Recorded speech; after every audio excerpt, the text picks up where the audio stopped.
2s1 और beryllium में 1s2 2s2 आता है। अब जब हमने इसकी एनर्जी डायग्राम बना रहे हैं तो यहाँ पे हम 1s इनर शेल है, इसके इलेक्ट्रॉन भी हम यहाँ पे शो कर रहे हैं। 1s में 2 इलेक्ट्रॉन है, ये टोटल 4 हो गए, 2 नीचे चले गए, 2 ऊपर। इसी तरह से 2s में एक इलेक्ट्रॉन है, तो दोनों इलेक्ट्रॉन यानी टोटल इनकी तादाद 2 होगी और ये दोनों नीचे आएंगे बॉन्डिंग में। इसका जो सिग्मा स्टार 2s है एंटी बॉन्डिंग वाला, वो खाली रहेगा। अब बॉन्ड ऑर्डर इसका जो बनता है, अगर हम बॉन्डिंग वाले इलेक्ट्रॉन से एंटी बॉन्डिंग वाले इलेक्ट्रॉन को माइनस करें और फिर बाद में उसे 2 से डिवाइड भी करना होता है, तो ये देख लें, अगर आप सिर्फ वैलेंस शेल के हिसाब से देखते हैं तो 2 - 0 डिवाइडेड बाय 2 1 बॉन्ड ऑर्डर आता है। बेरिलियम को देख लें, बेरिलियम में ये है कि 1s के 4 इलेक्ट्रॉन, दोनों एटम जो है, बेरिलियम का एक एटम दूसरा एटम, तो ये 4 इलेक्ट्रॉन 2 नीचे चले गए, 2 ऊपर। इसी तरह से जो 2s है उसमें भी 4 इलेक्ट्रॉन है, 2 नीचे वाले बॉन्डिंग में आ गए, 2 ऊपर वाले एंटी बॉन्डिंग में आ गए। तो यहाँ पे जो सारे जो आपको नजर आ रहे हैं बॉन्डिंग और एंटी बॉन्डिंग,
एंटी बॉन्डिंग जो है हायर एनर्जी में होते हैं, इसलिए उनको ऊपर ड्रा किया जाता है। बॉन्डिंग जो है वो लोअर एनर्जी में, उनको नीचे ड्रा करते हैं।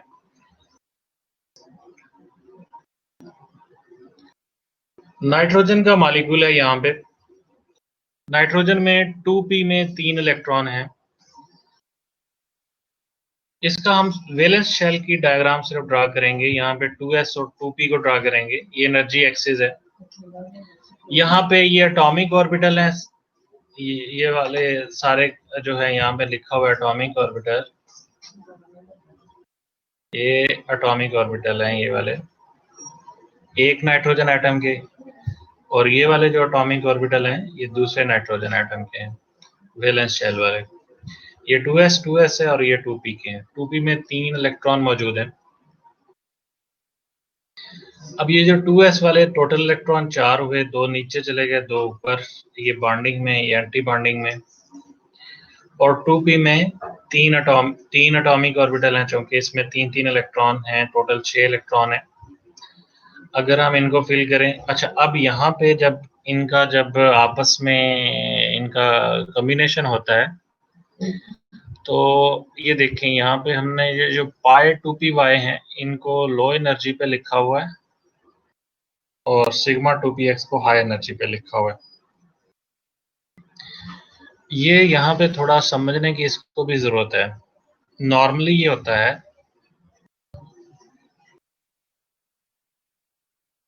ये कायनात सुलेमान कह रही है कि लिथियम की समझ नहीं आई, कैसे इलेक्ट्रॉन की फिलिंग है।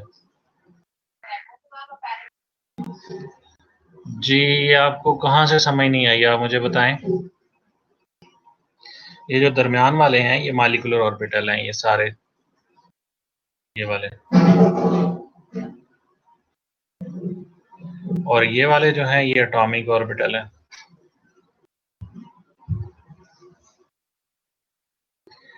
अब ये 1s, ये थोड़ा s नीचे चला गया है, एक्चुअली है इधर ही है। ये 1s है, ये 1s है, यहाँ 2s और 2s है। तो 1s में 2 इलेक्ट्रॉन मौजूद हैं। तो ये टोटल है 4 इलेक्ट्रॉन। अब 1s के साथ जब कंबाइन करता है, इसके लीनियर कॉम्बिनेशन के नतीजे में हमारे पास 2 मॉलिक्यूलर ऑर्बिटल प्रोड्यूस होते हैं। एक सिग्मा 1s है और एक सिग्मा स्टार 1s है। एक को बॉन्डिंग बोलते हैं, दूसरे को एंटी बॉन्डिंग बोलते हैं। अब एक जो ऑर्बिटल है, उसमें 2 इलेक्ट्रॉन आ सकते हैं। तो पहले यहाँ से एक आ गया, फिर यहाँ से एक आ गया, 2 हो गए पूरे। अब नेक्स्ट यहाँ पे एक इलेक्ट्रॉन और मौजूद है, तो वो ऊपर की तरफ फिर मूव करेंगे। यानी पहले आप समझें कि यहाँ से एक आया इलेक्ट्रॉन, फिर एक इधर से आया, तो ये 2 हो गए। फिर एक इलेक्ट्रॉन जो बच गया वो ऊपर की तरफ गया, और यहाँ से भी एक इलेक्ट्रॉन ऊपर की तरफ गया। ये 1s है, यानी इनर शेल है। ये आउटर शेल जो है, उसमें देखिए ये 2s है। 2s में एक इलेक्ट्रॉन है, दोनों जो एटम है लिथियम के, तो वो दोनों नीचे आ जाएंगे, ऊपर नहीं कोई भी जाएगा, क्योंकि बचेगा नहीं यहाँ पे। तो पहला जो आपके पास रूल जो आपने पढ़े हैं, पॉलीज एक्सक्लूजन प्रिंसिपल, ये दोनों एंटी क्लॉक, एक क्लॉकवाइज और दूसरा एंटी क्लॉकवाइज है। तो पहली बार जो हुंस रूल है, तो यानी नीचे जो लो एनर्जी वाला है उसी में जाएंगे। तो ये बॉन्डिंग मॉलिक्यूलर ऑर्बिटल जो है, ये लोअर एनर्जी है, ये एनर्जी एक्सेस है। यहाँ से ऊपर की तरफ जाएं तो एनर्जी इंक्रीज हो रही है, तो यानी इसकी एनर्जी कम है, इसकी उससे ज्यादा है, फिर यूं एनर्जी बढ़ती जा रही। अभी हम बात कर रहे थे नाइट्रोजन की। तो नाइट्रोजन में यहाँ पे जब आपने इसके मॉलिक्यूलर ऑर्बिटल ड्रा करने हैं,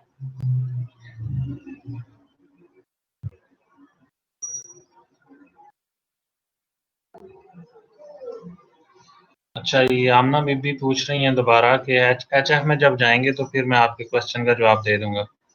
अभी आप N2 को समझ लें। अब N2 में जब आपने, ये 2p के 3 होते हैं, 2px, 2py और 2pz। आपको पता है, पीछे मैंने शो किया है, px जब ओवरलैप होता है तो उसका जो ओवरलैप है, एंड टू एंड ओवरलैप है। तो उसका जो ऑर्बिटल बनते हैं, उसको हम सिग्मा 2px और सिग्मा स्टार 2px बोलते हैं, मॉलिक्यूलर ऑर्बिटल। और जो पाई के केस में है, उसमें साइड टू साइड ओवरलैप है, यानी टॉप और बॉटम से ओवरलैप होता है, दोनों लोब्स आपस में ओवरलैप करती हैं। तो वहां पे जो उनका जो कॉम्बिनेशन है, उससे हमारे पास पाई 2py, और अगर पी 2py कंबाइन हो रहा है तो पाई 2py और पाई स्टार 2py बनता है। इस तरह 2pz केस में भी पाई 2pz और पाई स्टार 2pz बनता है। नॉर्मली ये होता है कि सिग्मा 2px जो है, ये इसकी एनर्जी कम होती है, इसे यहाँ पे आता है। जो पाई वाले हैं उनकी एनर्जी ज्यादा होती है, वो यहाँ पे आते हैं। लेकिन यहाँ पे जो डायटोमिक मॉलिक्यूल है, उसमें ये फर्क है थोड़ा सा। यहाँ आप नाइट्रोजन के केस में देखें, ये पाई वाले जो है ये नीचे आ रहे हैं और सिग्मा वाला ऊपर आ रहा है। ऑक्सीजन में ऐसा नहीं है। ऑक्सीजन में ये सिग्मा वाला नीचे आएगा और ये पाई वाले जो है एनर्जी में ऊपर जाएंगे। अब अभी ये उसामा पूछ रहा है जी कि ये N2 में ये पाई टू पी वाई नीचे क्यों है? इसकी रीजन मैं बता रहा हूँ, यही बता रहा हूँ, अभी इसी को डिस्कस कर रहे हैं। अब यहाँ पे ये एक बात तो ये आगे चलते हैं हम इसको, ये वाला देख लें जरा। इसमें अब 3 जमा 6 इलेक्ट्रॉन हो गए, 3 जमा 3, तो यहाँ पे ये पाई वाले में 2 इलेक्ट्रॉन आ गए, 4 हो गए, और जो बाकी 2 बचे ये सिग्मा वाले में चले गए, सिग्मा 2px में। तो टोटल इलेक्ट्रॉन कितने हो गए? 6 इलेक्ट्रॉन हो गए। अगर हम इसका बॉन्ड ऑर्डर निकालें तो ये 3 बनता है, मतलब ये 6 में से इसको यहाँ पे कोई नहीं है, यहाँ 6 और 6 माइनस 0, तो 6 माइनस 0 डिवाइड बाई 2, तो 6 डिवाइड बाई 2 3 आ जाएगा। बॉन्ड ऑर्डर इसका 3 बनता है। ये मैं बताता हूँ, इससे आगे मैं बड़ी डिटेल में बताऊंगा कि ये ऐसा क्यों होता है। ये यहाँ पे ये एक्चुअली यहाँ पे हाइब्रिडाइजेशन है, इसको हम आगे एक्सप्लेन करेंगे। इसका ज़रा ये देख लें कि इसका जो इलेक्ट्रॉनिक कॉन्फ़िगरेशन है वो कैसा बनता है। मॉलिक्यूलर इलेक्ट्रॉनिक कॉन्फ़िगरेशन, ये जो आपने ये दरमियान वाले हैं ये सारे मॉलिक्यूलर ऑर्बिटल हैं, ये वाले सारे। अब जब आपने मॉलिक्यूलर इलेक्ट्रॉनिक कॉन्फ़िगरेशन लिखना है तो आपने ये वाले मेंशन नहीं करने, ये वाले मेंशन नहीं होंगे, सिर्फ ये वाले दरमियान वाले मेंशन होंगे। उसी हिसाब से मेंशन होंगे जिस हिसाब से उनकी एनर्जी है, यानी लो एनर्जी वाला पहले आएगा, फिर हाई एनर्जी वाले। जैसे यहाँ पे आप देखें, पहले आपने सिग्मा 1s2, फिर sigma star 1s2, sigma 2s2, sigma star 2s2, पाई 2py2, पाई 2pz2, sigma 2px2, pi star 2p0, यानी यहाँ पे आप देख लें कि ये था सिग्मा 2px, उसके बाद ये दोनों हैं, फिर आखिरी ये है। इनमें इलेक्ट्रॉन कोई नहीं है। Pi star 2py, pi star 2pz और सिग्मा स्टार 2pz, इनमें कोई इलेक्ट्रॉन नहीं है, तो आपने यहाँ पे से 0 लिख दिया है। ये complete electronic molecular electronic configuration है नाइट्रोजन का। प्रैक्टिस में आपने ये करना है खुद से। नाइट्रोजन में +1 जो है, नाइट्रोजन के ऊपर अगर चार्ज है तो उसको कैटाइन बोलते हैं नाइट्रोजन का, तो उसका कैटाइन का जो मॉलिक्यूलर ऑर्बिटल स्ट्रक्चर है वो आपने ड्रा करने की कोशिश करनी है। वो मैं थोड़ा सा हिंट दे दूं कि वो कैसे ड्रा होगा।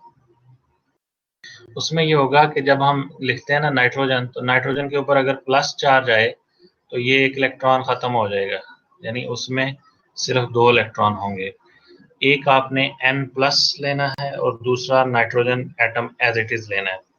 यानी अगर हम N2+1 का स्ट्रक्चर ड्रा करना चाह रहे हैं यहाँ पे +1, तो यहाँ पे एक इलेक्ट्रॉन नहीं आएगा। जब एक इलेक्ट्रॉन यहाँ पे नहीं आएगा तो ये इलेक्ट्रॉन यहाँ पे भी एक कम हो जाएगा। तो अब यहाँ पे टोटल इलेक्ट्रॉन कितने बनेंगे? 1 2 3 4 और 5, तो 5 माइनस 0 डिवाइडेड बाई 2, तो ये आंसर आएगा 2.5 गालबन 2.5 आंसर आएगा। तो जो बॉन्ड ऑर्डर है N2+1, अगर हम +1 लिखते हैं तो बॉन्ड ऑर्डर इसका बन जाएगा 2.5। नेक्स्ट अगर हम O2 का स्ट्रक्चर ड्रा कर रहे हैं, अब यहाँ पे ये फर्क है, सिग्मा 2px यहाँ नीचे लिखा हुआ है, जो इसकी अपनी एक्चुअल जगह बनती है वो वहीं पे लिखा हुआ है, लेकिन जब हमने ये N2 का ड्रा किया तो सिग्मा 2px ऊपर था। ये फर्क यहाँ पे आपको मिल रहा है O2 के केस में। यहाँ पे चूंकि ये टोटल इलेक्ट्रॉन जो P में है वो 4 हैं, तो ये टोटल इलेक्ट्रॉन अगर हम O2 में देखें तो ये 8 बनते हैं P वाले और P वाले मिला के।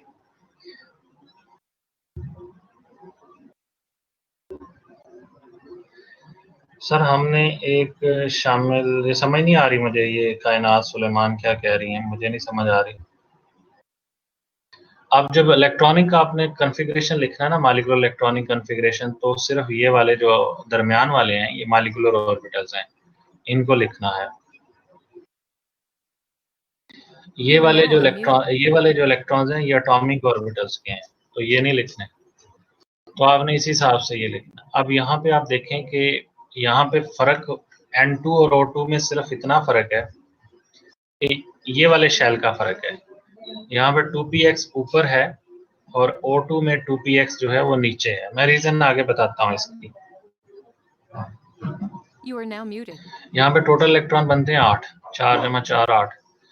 तो ये अगर हम देखें तो ये 2px में सबसे पहले 2 जाएंगे, फिर 2py और 2pz में जाएंगे, और जो बच गया अभी भी ये 6 हो गए, टोटल 8 थे, 2 बच गए हैं, वो दोनों यहाँ पे आएंगे। अब ये देखें ये दोनों सेपरेटली जो है अपने आप को एडजस्ट कर रहे हैं। ये हुंस रूल में ये अफबा प्रिंसिपल तो ये नीचे आ गया हुंस रूल में। ये अब डीजनरेट ऑर्बिटल अवेलेबल थे ये दोनों, यानी ये इन दोनों की एनर्जी सेम है, तो ये पेयर नहीं होंगे, ये अलग अलग रहेंगे। अब ये अलग अलग ऑर्बिटल, जब अलग अलग इलेक्ट्रॉन अलग अलग ऑर्बिटल में रहेंगे तो ये सिंगल इलेक्ट्रॉन जो है वो आएगा। सिंगल इलेक्ट्रॉन का मतलब इसका जो बिहेवियर है वो पैरामैग्नेटिक होगा। जो वीबीटी थी उसके मुताबिक ये डायमैग्नेटिक मॉलिक्यूल था, लेकिन एक्चुअली ये सेंस कर रहा है, तो ये एमओटी ने कंफर्म किया कि ये पैरामैग्नेटिक क्यों है। क्यों ने इसकी वजह बताई उसने कि ये जो इलेक्ट्रॉन है ये पेयर नहीं होंगे, ये अलग अलग रहेंगे दोनों। जब अलग अलग रहेंगे तो सिंगल इलेक्ट्रॉन जो है किसी भी एक ऑर्बिटल में, तो वो मैग्नेटिक फील्ड को सेंस कर सकता है। तो यहाँ पे ये पैरामैग्नेटिक बिहेवियर जो है O2 का, ये सिंगल इलेक्ट्रॉन की प्रेजेंस की वजह से। अब इसका जो हम इलेक्ट्रॉनिक मॉलिक्यूलर इलेक्ट्रॉनिक कॉन्फ़िगरेशन लिखेंगे वो उसी हिसाब से लिखेंगे, जैसे हमने 1s को लिख दिया, फिर 2s को, फिर ये यहाँ पे गलत लिखा गया है, ये 2px यहाँ पे आएगा। ये मैं आपको जो पीपीटी भेजूंगा या पीडीएफ भेजूंगा वो करेक्ट करके भेज दूंगा। ये वाले जो है ये यहाँ पे आएगा 2px पर, फिर पाई 2py, पाई 2pz, और फिर pi star 2py, pi star 2pz, और सिग्मा स्टार 2px जो है ये खाली रहेगा। यानी इसमें आपने ये जो 2px है इसमें 2 इलेक्ट्रॉन शो हो रहे हैं, वो पहले लिखना है, और पाई 2py, पाई 2pz जो है इनमें भी 2 इलेक्ट्रॉन है, ये बाद में लिखना है। इसकी एनर्जी ज्यादा है, पाई वालों की एनर्जी ज्यादा है, और एक्स जो सिग्मा वाला है इसकी यहाँ पे एनर्जी जो है वो कम है।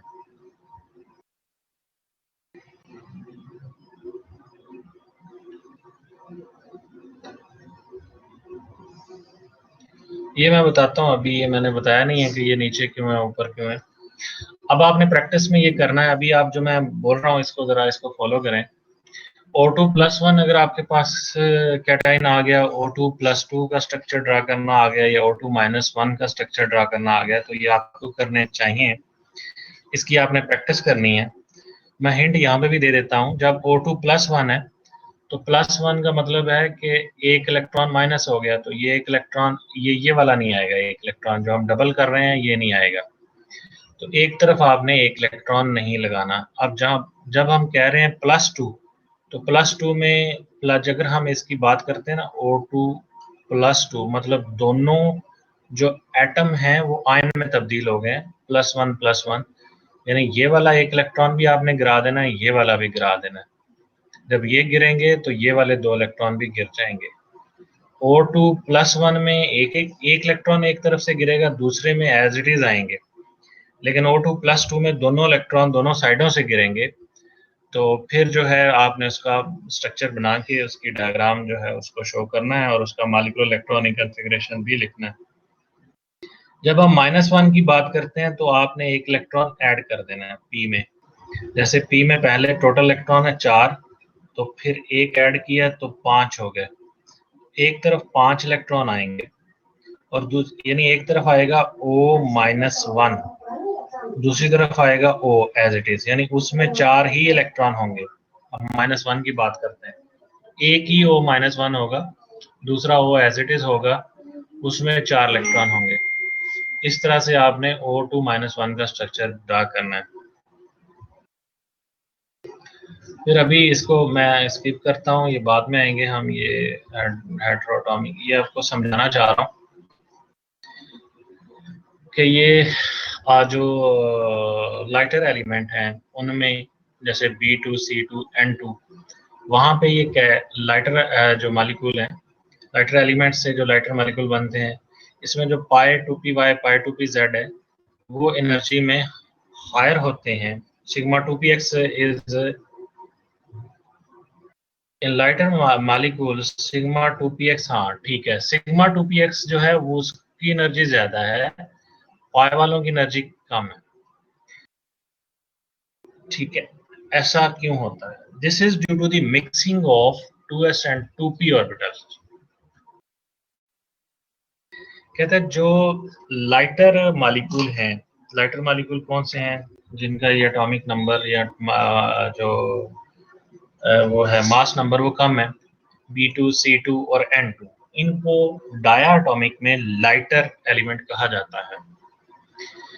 और अगर हम O2 F2 को देखें या O2 के एनाइन को या कैटाइन को, तो वो जो है लाइटर वो हैवियर एलिमेंट में आते हैं, और उनमें और ये लाइटर एलिमेंट में ये सिग्मा 2px और ये पाई 2py पाई 2pz का एनर्जी का फर्क है। ये क्यों है? ये इस वजह से है, यहाँ पे हम देखें तो जो 2s और 2p का एनर्जी डिफरेंस है, 2s ऑर्बिटल और 2p जो ऑर्बिटल है, उनका आपस में एनर्जी का जो डिफरेंस है O2 के केस में ज्यादा है। ये है 1595 किलो जूल पर मोल एनर्जी का डिफरेंस 2s और 2p एटॉमिक ऑर्बिटल का।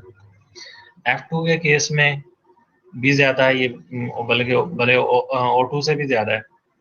B2 में ये डिफरेंस बहुत कम है, यानी ये डिफरेंस है 554, और कार्बन में ये 846 है, हाइड्रोजन में 1195 है।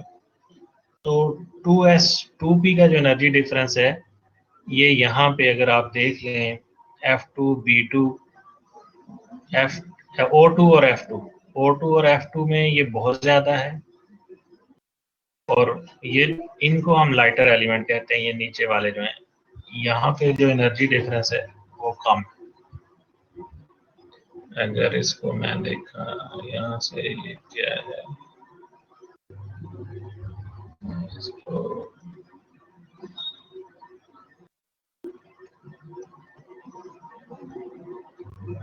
ये वाला जो अगर हम देखें O2 और F2, ये एनर्जी डिफरेंस ज्यादा है, B2 N2 और C2 यहाँ पे एनर्जी डिफरेंस कम है। किसका? 2s और 2p का। तो जो लाइटर एलिमेंट है इनमें एनर्जी डिफरेंस कम होने की वजह से 2s और 2p ये आपस में हाइब्रिडाइज हो जाते हैं। इनके जो मॉलिक्यूलर ऑर्बिटल बनते हैं वो भी हाइब्रिड बनते हैं। वो 100% 2s वाला 2s नहीं होता, उसमें p करैक्टर आ जाता है, और p वाले में s करैक्टर चला जाता है। तो p वाले में जब s करैक्टर जाता है, p वाले में जब s करैक्टर जाता है तो वो अनस्टेबल होता है, और वहां पे जो उनके मॉलिक्यूलर ऑर्बिटल बनते हैं, मॉलिक्यूलर ऑर्बिटल बनते हैं, तो उसमें भी जो px है, px जो है, और असल में हो क्या रहा है, px और 2s ये आपस में हाइब्रिडाइज हो रहे हैं। तो इनमें जो एनर्जी डिफरेंस है वो बढ़ता है बॉन्डिंग और एंटी बॉन्डिंग का। ये मैं यहाँ से एक मिनट, ये इसको कहता है this is due to the mixing of 2s and 2p orbital. Actually the energy difference of 2s and 2p atomic orbital is small. ये अभी हमने पढ़ा, स्मॉल कहाँ पे है? B2 C2 और N2 में। There is possibility of mixing of these orbital, यहाँ पे कहता है हाइब्रिडाइजेशन होती है। अब हाइब्रिडाइजेशन के नतीजे में जो मॉलिक्यूलर ऑर्बिटल बनते हैं वो भी प्योर नहीं होते, वो भी हाइब्रिड होते हैं। As a result sigma 2s and sigma star 2s do not retain pure s character. उनमें प्योर, सिर्फ हम कहें कि ये प्योर s है ऐसा नहीं है, उसमें p करैक्टर आ जाता है। Similarly sigma 2px and sigma star 2px do not have pure p character, वहां पे भी प्योर p character नहीं आता। अब इनमें these molecular orbitals acquire sp character, s वाले में p चला गया, p वाले में s आ गया। due to this mixing their energies change in such a way that molecular orbitals sigma 2s and sigma star 2x become more stable and lowered in energy। अब इसमें P आया S वाले में, इसकी stability जो है वो बढ़ रही है यहाँ पे, और PX वाले में S आ गया है, ये लेस स्टेबल होते हैं और यहाँ पे एनर्जी जो है इनकी मोर स्टेबल का मतलब इनकी एनर्जी कम हो रही है और लेस स्टेबल का मतलब इनकी एनर्जी बढ़ रही है। अब होता ये ऐसे ही है कि ये देखें कि O2, F2 और Ne2 यानी ये हैवियर एलिमेंट है, ये सारे उनमें ये डायग्राम बनेंगी और लाइटर एलिमेंट में ये डायग्राम बनेंगी। अब फर्क इनमें कहाँ पे आ रहा है? फर्क सिर्फ इस पॉइंट पे आ रहा है, ये देखें इस पॉइंट पे फर्क आ रहा है। अब यहाँ पे सिग्मा 2px नीचे है, यहाँ सिग्मा 2px ऊपर है। पाई वाले जो हैं वो अपनी जगह पे हैं, इनको कोई नहीं, पाई वाले की जगह चेंज नहीं हो रही, जगह किसकी चेंज हो रही है? सिग्मा वाले की। यहाँ सिग्मा 2px नीचे, वो यहाँ पे जंप करके ऊपर चला जाता है। यहाँ पे 2s 2p मिक्स हो रहा है। क्यों मिक्स हो रहा है? क्योंकि इनकी एनर्जी, आपस की एनर्जी कम है।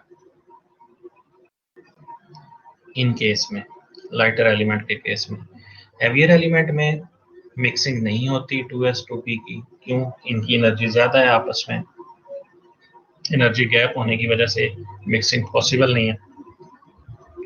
एनर्जी कम होने की वजह से यहाँ मिक्सिंग होती है। अब हुआ क्या कि ये जो सिग्मा 2px था, इसमें जो है थोड़ा एस करेक्टर आया, तो इसकी एनर्जी यहाँ पे बढ़ गई है। तो इसमें पी करेक्टर आया, इसमें चूंकि ये यहाँ पे थोड़ा गैप है एनर्जी का, तो इसमें हमें कोई ज़्यादा नज़र नहीं आता। लेकिन एक्चुअली यहाँ पे अगर हम देखें तो ये देखें, अगर हम इनको दोनों को देखें तो ये यहाँ पे ये ज़्यादा स्टेबल हो रहा है, यानी ये दोनों नीचे की तरफ मूव कर रहे हैं, और ये जो दोनों हैं सिग्मा 2px वाले, ये दोनों ऊपर की तरफ मूव कर रहे हैं। ये ऐसा क्यों है? ये हाइब्रिडाइजेशन की वजह से, यानी हाइब्रिडाइजेशन जो है अफेक्ट कर रही है। ये यहाँ पे मैंने सर्कल लगाया हुआ है, अगर हम यहाँ पे देखें, यहाँ पे ये हाइब्रिडाइजेशन की वजह से फर्क आ रहा है।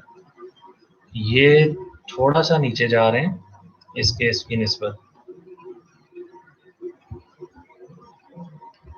ये उसामा कह रहा है सिग्मा और पाई, सिग्मा और पाई को आप कंफ्यूज कर रहे हैं बीबीटी के साथ। वो पाई बांड और चीज है, यहाँ पाई बांड की बात नहीं हो रही, ये पाई ऑर्बिटल की बात हो रही है। वो पाई बांड था बीबीटी में, वो यहाँ पे पाई बांड की बात नहीं हम कर रहे, पाई ऑर्बिटल में वो बन रहे हैं। यहाँ पे linear combination of atomic orbital से जो है वो वहां पे वो वैसा नहीं है। बीबीटी में और चीज है, वहां पाई बांड बन रहा है, वो और है। इसको इसके साथ कंफ्यूज ना करें, पाई बांड और चीज है, पाई ऑर्बिटल का बनना और चीज है। यहाँ पाई बांड तो नहीं बन रहा ना। अगर हम देखें कि उसके पाई ऑर्बिटल के केस में, पाई ऑर्बिटल में जो आप लग वैसे ही रहा है कि जैसे आपका जो टॉप वाला दोनों लॉब्स जो हैं आपस में मिक्सअप हो रही हैं, लेकिन यहाँ पे लीनियर कॉम्बिनेशन की वजह से मॉलिक्यूलर ऑर्बिटल जनरेट होते हैं। अब ये देखें, वो जरूरी नहीं है वो पाई बांड बनाएंगे, ठीक है। अब बांड ऑर्डर हमें बता रहा है, अगर बांड ऑर्डर 1 है तो इसका मतलब है भले वो पाई में इलेक्ट्रॉन मौजूद है, लेकिन बांड ऑर्डर अगर 1 आ रहा है 1 आ रहा है तो सिर्फ सिग्मा बांड बनेगा। बांड ऑर्डर 2 आ रहा है तो पहला सिग्मा बांड है, दूसरा पाई बांड बन रहा है। अगर बांड ऑर्डर 3 आ रहा है, फिर जो है वो तीसरा जो है वो पाई बांड बन रहा है। तो यहाँ बांड के साथ कंफ्यूज ना करें, यहाँ पे ऑर्बिटल की बात हो रही है कि एटॉमिक ऑर्बिटल आपस में कंबाइन होते हैं, मॉलिक्यूलर ऑर्बिटल प्रोड्यूस होते हैं। तो ये आपको ये डिफरेंस की समझ आई है थोड़ी सी? ये जो मैंने अभी बात की है कि जो 2s2p ओवरलैप है, यहाँ पे मिक्सिंग हो रही है, यहाँ विदाउट मिक्सिंग है, तो इसमें डायग्राम में फर्क है। ये कैसे फर्क आता है कि ये वाला जो सिग्मा 2px वाले हैं, ये एनर्जी दोनों की बढ़ जाती है, यानी सिग्मा 2px और सिग्मा स्टार 2px ये थोड़ा ऊपर चले जाते हैं, बाकियों को कुछ नहीं होता, पाए वाले अपनी जगह पे हैं। अब इस लाइन को देखें, ये पाए वाले बिल्कुल अपनी जगह पे हैं, ये वाला शिफ्ट हो गया इस तरफ, यहाँ पे भी ये दोनों अपनी जगह पे हैं, यहाँ कोई तकलीफ नहीं इनको, ये वाला शिफ्ट हुआ है यहाँ पे भी आप देख लें। अच्छा, ये दोनों जो हैं ये नीचे चले जाते हैं एनर्जी में, ये देखें, ये इनकी स्टेबिलिटी बढ़ती है, इनकी क्यों, इनमें पी करैक्टर आ गया यहाँ पे। अब पी करैक्टर आने की वजह से इनकी स्टेबिलिटी बढ़ रही है एस वालों की, यानी इनकी एनर्जी कम हो रही है। अगर हम एनर्जी को ड्रा करें तो ये देखें, ये इस तरफ हम एनर्जी को ड्रा करते हैं अगर, तो एनर्जी ऊपर की तरफ बढ़ती है। यहाँ पे अगर आप समझें इस बात को कि यहाँ पे दोनों की एनर्जी कम हो गई है, यहाँ पे दोनों की एनर्जी बढ़ गई है। एस करैक्टर आने से पी वाले में एस करैक्टर अगर आया तो एनर्जी बढ़ गई, और एस वाले में पी करैक्टर आया तो एनर्जी कम हो गई। क्योंकि ये S P hybrid molecular orbital, नाम इनका हम एस पी नहीं लिखेंगे, नाम इनका वैसे लिखेंगे क्योंकि उससे कंफ्यूजन हो जाती है।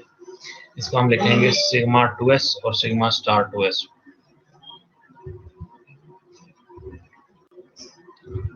अच्छा जी, ये एक इम्पोर्टेंट बात थी, ये जब आपको रीज़न बताने के लिए कहा जाए, क्वेश्चन आए इस तरह का, तो आपने ये डायग्राम ड्रा करके बताना है।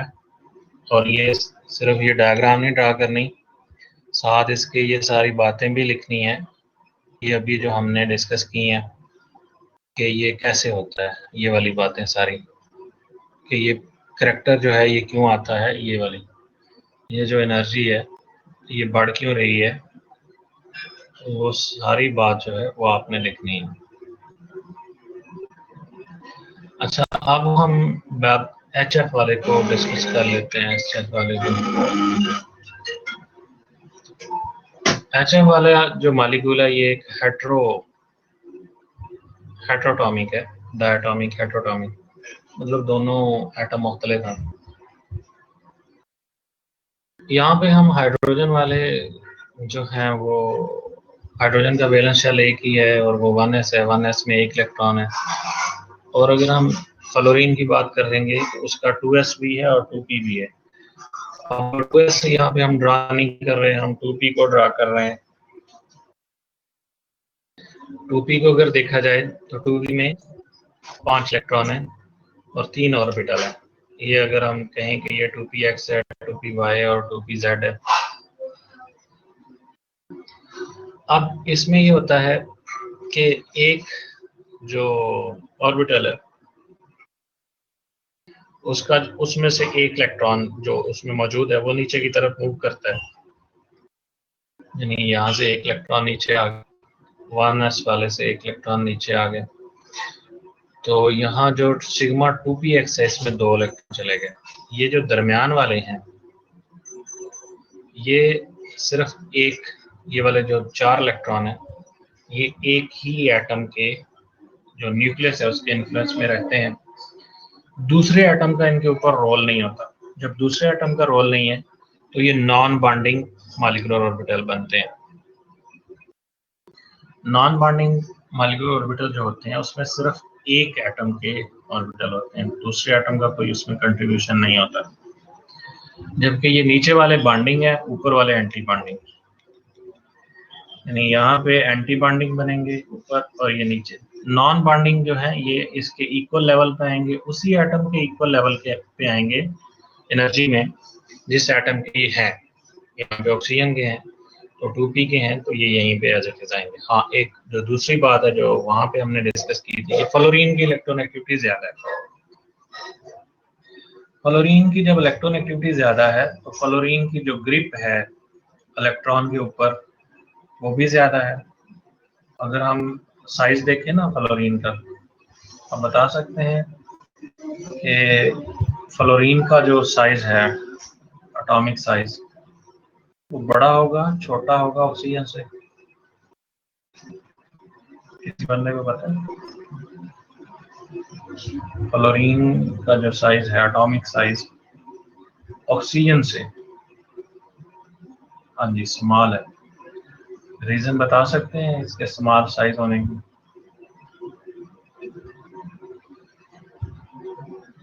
आप बोल के जवाब दे सकते हैं, मैं सुनना चाहता हूँ आपका जवाब।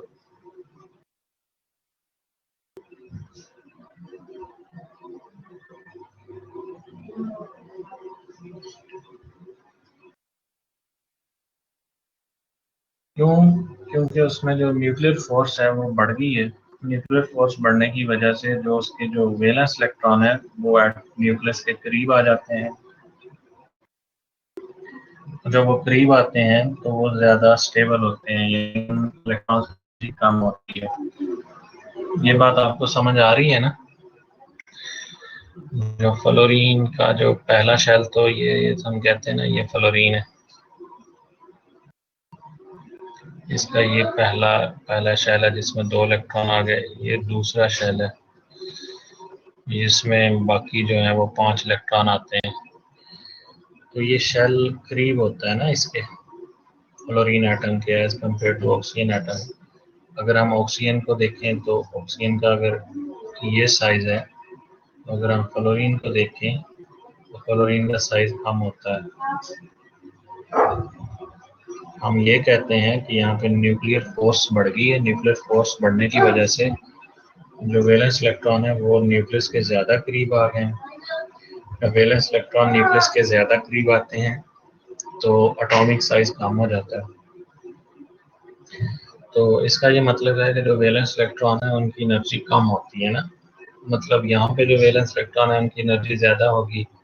यहाँ पे जो वैलेंस इलेक्ट्रॉन है, जब वो न्यूक्लियस के कोई भी इलेक्ट्रॉन जितना करीब चला जाएगा उतनी एनर्जी उसकी कम होती चली जाएगी। तो ये वाले जो इलेक्ट्रॉन हैं इनकी एनर्जी इलेक्ट्रोनेगेटिव होने की वजह से, एटॉमिक साइज छोटा होने की वजह से, न्यूक्लियर फोर्स ज़्यादा होने की वजह से ये जो एनर्जी है इनकी ये कम होती है। तो ये बॉन्डिंग की तरफ ज़्यादा कंट्रीब्यूट करते हैं। और जिस ऐसा एटम जिसकी इलेक्ट्रोनेगेटिविटी कम हो, उसकी जो इलेक्ट्रॉन है उनकी एनर्जी ज़्यादा होती है, वो एंटी बॉन्डिंग की तरफ ज़्यादा कंट्रीब्यूट करते हैं। तो जब आपने इसको ड्रा करना है एनर्जी लेवल डायग्राम में, तो आपने इस जो मोर इलेक्ट्रोनेगेटिव एलिमेंट है उसके जो एटॉमिक ऑर्बिटल है उनको आपने एनर्जी में नीचे ड्रा करना है। यहाँ पे देखें इसकी एनर्जी कम कम है, तो नीचे ड्रा करना है इसे, और यहाँ पे इसको ऊपर ड्रा करना है। तो ये सिमेट्रिक डायग्राम नहीं बनती। यानी यहाँ पे अगर आप देखें तो ये इसका कंट्रीब्यूशन हमें ज़्यादा नज़र आ रहा है एंटी बॉन्डिंग की तरफ, और इसका कंट्रीब्यूशन बॉन्डिंग की तरफ ज़्यादा नज़र आ रहा है। ये बात आपको क्लियर होगी? जब भी आपने हेट्रो एटॉमिक डायग्राम किसी मॉलिक्यूल की बनानी है, हेट्रो एटम है, अगर उसके पास डायटोमिक है, तो आपने ज़्यादा इलेक्ट्रोनेगेटिव एलिमेंट के जो एटॉमिक ऑर्बिटल है उनको कम एनर्जी पे शो करना है, और जो लेस इलेक्ट्रोनेगेटिव एलिमेंट के ऑर्बिटल है उनको हायर एनर्जी पे शो करना है। ये बात भी आपको क्लियर होगी।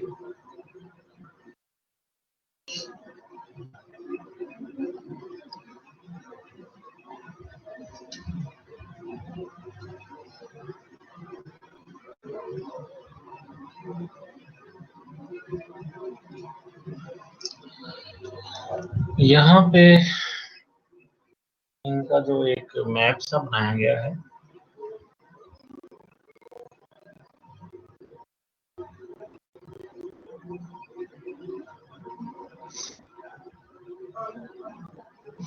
यहाँ पे इस वक्त जो आपको नजर आ रहा है ये 2s2p मिक्सिंग है। ये लाइटर एलिमेंट है जहाँ पे 2s2p का एनर्जी गैप कम है, मिक्सिंग हो रही है। ये हैवियर एलिमेंट है जहाँ पे मिक्सिंग नहीं हो रही। फर्क कहाँ पे आ रहा है? ये देखिए यहाँ पे सिग्मा 2s तो सबका एक जैसा है, सिग्मा स्टार 2x भी सबका एक जैसा है। पाई 2p में अब फर्क आपको मिलेगा। पाई 2p में जो मिक्सिंग वाले हैं वो पहले आएंगे। ये देखें, ये मिक्सिंग वाले हैं पाई 2p में। ये यहाँ पे जहाँ पे मिक्सिंग हो रही है तो आपने ये पाई 2p वालों को पहले लिखना है, और जहाँ मिक्सिंग नहीं हो रही वहाँ पे सिग्मा 2p है वो आए।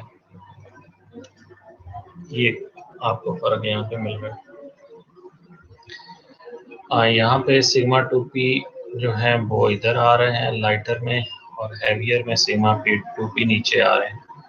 पाई वाले यहाँ पे ये यहाँ पे हैं, ऊपर की तरफ है, और ये नीचे यहाँ पे देखें।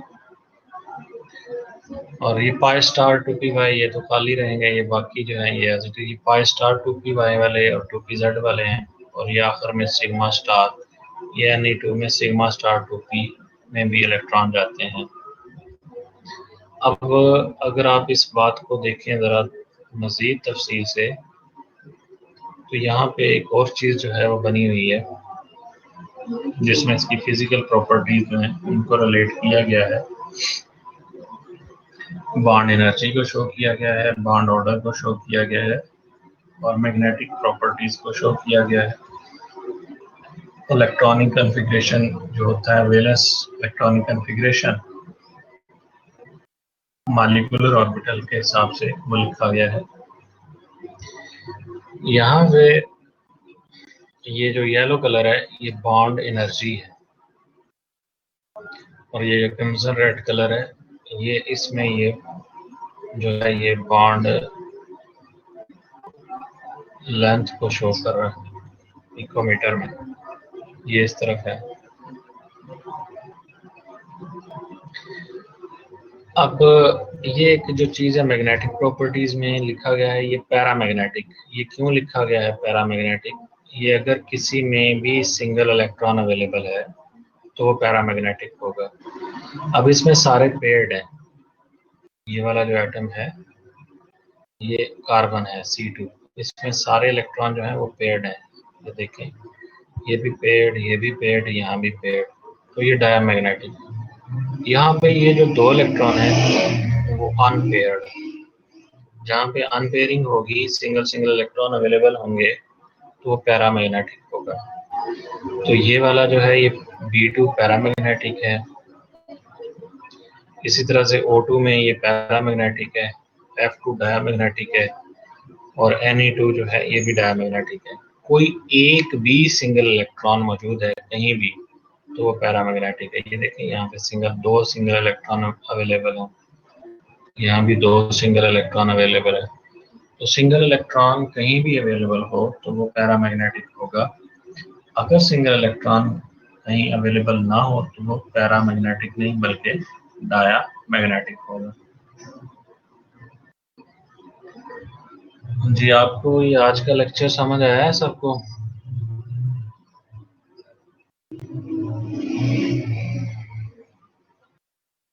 कोई आपने कुछ चीज़ पूछनी हो तो मुझे बताएं। कोई ऐसी बात जो आपके जहन में है आ रही है जो आपको कंफ्यूज कर रही है वो बताएं। मॉलिक्यूलर ऑर्बिटल थ्योरी यहाँ पे ख़त्म नहीं हुई, इसका नेक्स्ट मंडे को हमारा लेक्चर है ना। मंडे को जो रूटीन लेक्चर है, ये तो पिछली क्लास कैंसिल हुई थी उसका लेक्चर लिया था। जो रूटीन लेक्चर है वो मंडे को, अभी आप लोग इस वक्त 36 हैं, मैं फिर आपकी अटेंडेंस ले रहा हूँ।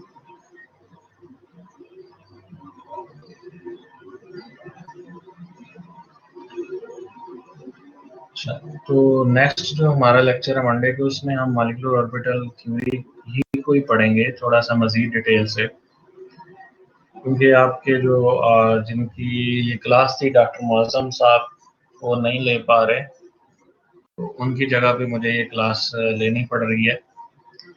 उनसे मेरी बात जो है वो डिटेल में हुई थी, तो आप लोगों की मेरा ख्याल अब कल की क्लास के बाद इस महीने में दो शायद और क्लासेस हैं। तो आपके पास कोई इसका आउटलाइन, कोर्स आउटलाइन दी हुई है डॉक्टर मुअज़्ज़म ने आप लोगों को? कोई नहीं दी हुई कोर्स आउटलाइन? अच्छा, अगर नहीं दी हुई ना कोर्स आउटलाइन, तो जो मैं पढ़ा रहा हूँ यही आपका कोर्स है। उनसे इस बारे में डिटेल से बात हुई थी। आगे जो है वो इसके मॉलिक्यूलर ऑर्बिटल थ्योरी जब खत्म होती है तो कुछ नॉन एक्वस मीडिया की केमिस्ट्री होगी, तो वो थोड़ा आउटलाइन मुझे भेजेंगे तो उसी हिसाब से मैं पढ़ा दूंगा। मैं तो वैसे आपको कोऑर्डिनेशन केमिस्ट्री पढ़ाना चाह रहा था, यानी आगे आप कॉम्प्लेक्सेस जो हैं ट्रांजिशन मेटल के हिसाब से जो डी ऑर्बिटल्स हैं वो इन्वॉल्व होते हैं बॉन्डिंग में, उसमें फिर वीबीटी आ जाती है, क्रिस्टल फील्ड थ्योरी आ जाती है, वहाँ पे उनकी ज्योमेट्रीज आ जाती हैं, कॉम्प्लेक्स जो मॉलिक्यूल बनता है वो। लेकिन वो कह रहे थे कि आगे नॉन एक्वस मीडिया है, तो वो थोड़ा आउटलाइन मुझे देंगे तो इंशाल्लाह हम आगे जो अगली क्लास है उसमें उस आउटलाइन के मुताबिक फॉलो करेंगे। अभी हमने इसमें जो नेक्स्ट है एमओटी का जो अगला लेक्चर है उसमें हमने कार्बोनेट वगैरह ये जो स्ट्रक्चर्स हैं जो डायटोमिक से हटके हैं उनको हमने डिस्कस करना है।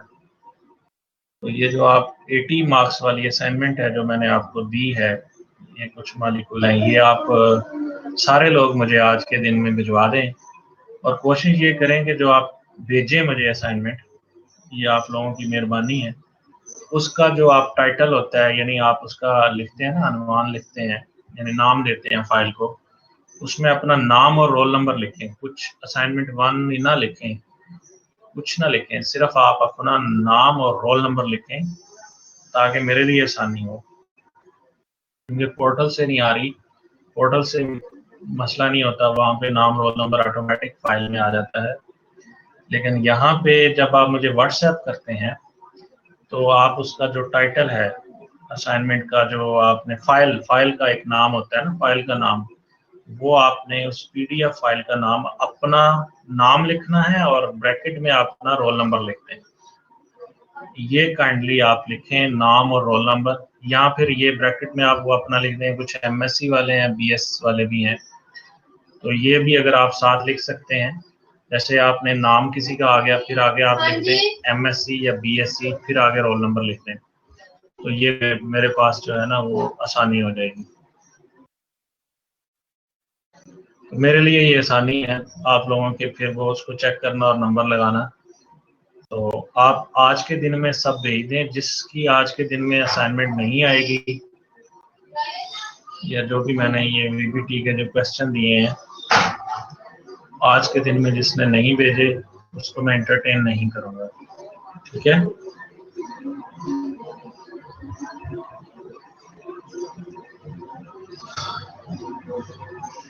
ओके जी, फिर आपने कुछ पूछना है इस बारे में, ये कोई क्वेश्चन आपका है? जिन्होंने भेज दी है ठीक है, उसको मैं आप कर लूंगा एडजस्ट, जिन्होंने नहीं भेजी वो काइंडली इसको फॉलो करें।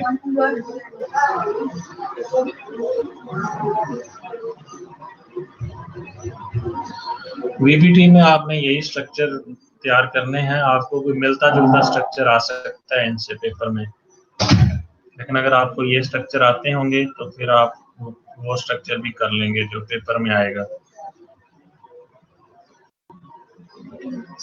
एचएफ में कायनात सुलेमान कह रही है कि मुझे, आपको कौन सी ऐसी बात है, डिस्कनेक्ट हो गया था एचएफ में? एचएफ में एचएफ ये है एचएफ, इसमें आपने सिर्फ ये करना है कि फ्लोरीन मोर इलेक्ट्रोनेगेटिव एलिमेंट है तो उसके जो ये एटॉमिक ऑर्बिटल है उनको लो एनर्जी पे ड्रा करना है, और हाइड्रोजन लेस इलेक्ट्रोनेगेटिव है, इसको हाई एनर्जी पे ड्रा करना है।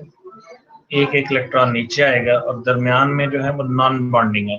नॉन बॉन्डिंग मॉलिक्यूलर ऑर्बिटल तब प्रोड्यूस होंगे वो सिर्फ एक एटम के इन्फ्लुएंस में होते हैं, न्यूक्लियस के, एक एटम का जो न्यूक्लियस है उसके इन्फ्लुएंस में है, दूसरे एटम का उसमें कोई रोल नहीं होता।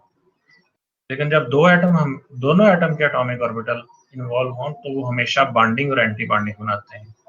जब एक ही एटम के हों तो वो नॉन बॉन्डिंग बनाते हैं, ठीक है। ओके जी, फिर खुदा हाफिज।